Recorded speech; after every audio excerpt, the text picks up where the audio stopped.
અત્યારે બાળકીઓને ગૌરી વ્રત શરૂ થઈ ગયા છે અને બાળકીઓને કંઈક નવું ખાવાનું મન થાય છે. તો આપણે આજે સરસ ટેસ્ટી કેળાની લચ્છી બનાવવાના છીએ. તો લચ્છી કઈ રીતે બનાવવાની છે એ ચેક કરી લો તમે. તો સરસ મજાની રેસીપી છે ને, તો વિડીયોને છેક છેલ્લે સુધી જોજો. તો અત્યારે મેં દહીં લીધું છે, વાટકીમાં દૂધ લીધું છે. હવે ઘણા લોકો છે ને મને એમ પૂછતા હોય છે કે મલાઈ એટલે કઈ મલાઈ? તો હું છે ને બહારની કોઈ પણ રેડીમેડ મલાઈનો યુઝ નથી કરતી. અહીંયા ઘરની જ જે મલાઈ હોય છે ને એનો જ યુઝ કરું છું. તો એ કઈ રીતે કાઢું છું તમે જોઈ લો વિડીયોની અંદર. તો દૂધ હોય છે ને એ દૂધની ઉપર આ રીતની મલાઈ જામતી હોય છે. તો ચપ્પાથી આ રીતે કટ કરીને પછી હું આ રીતે ઘરે જ મલાઈને કાઢું છું અને આ દરેક રેસીપીમાં હું યુઝ કરતી હોઉં છું.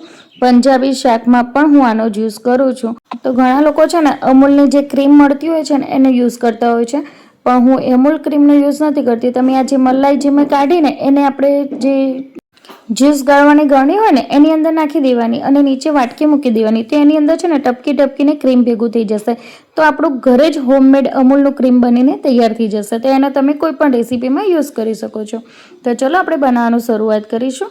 તો હવે આપણે બધી જ વસ્તુ લઈ લીધી છે. તો દેખાય છે જો આ નીચે એ ક્રીમ છે, જે અમૂલનું ક્રીમ આપણને માર્કેટમાંથી બધા લાવતા હોય છે રેડીમેડ. તો આપણે હોમમેડ બનાવ્યું છે. હવે આપણે મિક્સરનું એક બાઉલ લેવાનું છે. એની અંદર આપણે 1 થી 2 ચમચી જેટલી મલાઈ નાખીશું, ઘરની મલાઈ, બરાબર. હવે એની અંદર નાખીશું આપણે દૂધ. તો દૂધ છે ને મેં અહીંયા થોડુંક નાની વાટકી જેટલું લીધું છે, વધારે દૂધ નથી લેવાનું. દૂધ અને દહીં સાથે નથી લેવાનું, એનું પણ થોડુંક ધ્યાન રાખવાનું છે. હવે આપણે કેળા લઈ લેવાના છે. તો 1 થી 2 નંગ આપણે કેળાનો ઉપયોગ કરીશું આની અંદર. તો જો તમે વધારે લચ્છી બનાવતા હોય તો વધારે કેળા નાખવાના. તો અહીંયા હું 2 કેળા નાખી દઈશું અંદર. હવે આપણે સ્વાદ પ્રમાણે ખાંડ નાખી દઈશું આની અંદર. અને પહેલાં છે ને આપણે આ બધી વસ્તુને એક વખત મિક્સ કરી દઈશું મિક્સરમાં. તો એક વખત આ રીતે પીસી લેવાનું છે. તો જો થોડુંક એવું અધકચરું મેં પીસી લીધું છે, તો પીસાઈ ગયું છે. હવે આપણે એની અંદર દહીં નાખવાનું છે. તો દૂધ અને દહીં સાથે નહીં નાખવાનું. અને ઘણાને એવો પ્રશ્ન થતો હશે કે આની અંદર દૂધ પણ નાખ્યું છે અને દહીં પણ નાખ્યું છે, તો કોઈ પ્રોબ્લેમ તો નહીં થાય ને? તો નહીં થાય, એ પ્રોબ્લેમ નહીં થાય. પણ જો જોડે નાખશો ને તો દહીં અને દૂધ ફાટી જશે. તો મેં આની અંદર થોડું પાણી પણ નાખ્યું હતું અને પછી બધું સરસ એવું પીસી લીધું છે. તો પાણી છે સાધારણ જ નાખવાનું છે, કેમ કે આપણે પાતળી નથી બનાવવાની. તો જો લચ્છી સરસ એવી બનીને તૈયાર થઈ ગઈ છે. તો હવે આપણે સર્વિંગ ગ્લાસમાં લઈ લઈશું. તો સરસ એવી ટેસ્ટી ઠંડી ઠંડી લચ્છી જો અત્યારે તમે ઉપવાસ ચાલી રહ્યા છે તો બાળકીઓને સર્વ કરશો ને તો બાળકીઓને બહુ જ મજા આવી જશે. અને જો શાળાએ જતી તમારી બાળકીઓ હોય ને તો એને સવારમાં આ રીતે એક ગ્લાસ પીવડાવીને મોકલશો ને તો એને આખો દિવસ ભૂખ નહીં લાગે. હવે તો નજીકમાં શ્રાવણ મહિનો પણ આવી રહ્યો છે. તો જો ઉપવાસ કરવાના હોય ને તો આ રેસીપી છે ને એ ફટાફટ સેવ કરી રાખજો. જો તમે બનાવશો ને તો તમને ખૂબ જ મજા આવશે. તો હવે સર્વિંગ ગ્લાસમાં મેં અહીંયા થોડીક મલાઈ નાખી દીધી છે સર્વ કરીને. હવે થોડુંક અંદર ડ્રાયફ્રૂટ નાખ્યું છે અને પછી આ પ્લેન લચ્છી મેં સર્વ કરી છે. ઘણાને શું છે કે કોઈ ફ્લેવર નથી ભાવતું હતું એટલે મેં આની અંદર ઇલાયચી નથી નાખી. પણ જો તમને ઇલાયચીનું ફ્લેવર ભાવતું હોય તો પીસતી વખત ઇલાયચી પણ નાખવાની. તો ઇલાયચીવાળી લચ્છી પણ બહુ ટેસ્ટમાં સારી લાગે છે.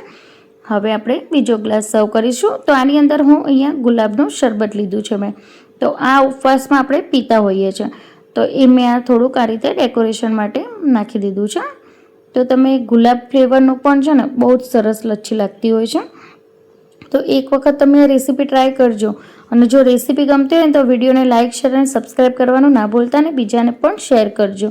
હવે થોડા ડ્રાયફ્રૂટથી ડેકોરેશન કરી દઈશું. ફરીથી આપણે પાછું ગુલાબનું આ રીતનું શરબત નાખીશું. તો છે ને કેટલી સરસ દેખાઈ રહી છે ને, ટેસ્ટમાં પણ ખૂબ જ સરસ લાગે છે. તો રેસીપી જરૂરથી ટ્રાય કરજો. અને હા, ઘણાને કેળા પણ નથી ભાવતા હોતા તો આપણે કેળાને સ્કીપ કરી દેવાના. બીજી બધી જે રેસીપી છે ને સેમ ટુ સેમ રહે.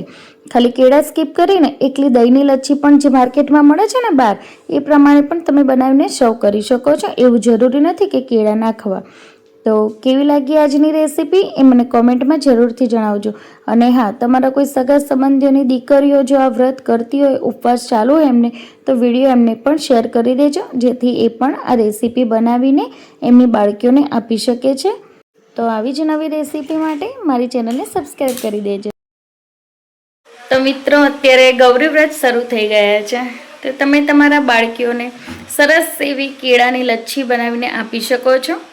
તો જો કેળા એમને ના ભાવતા હોય તો એકલા દહીંની બનાવવાની, જેમ બનાવી છે એ રીતે, ખાલી કેળાને સ્કીપ કરી દેવાના.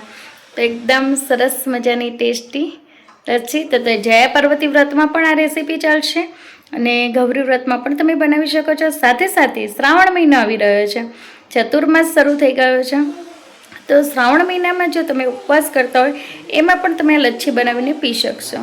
તો લો, ટેસ્ટ કરી લો તમે પહેલાં.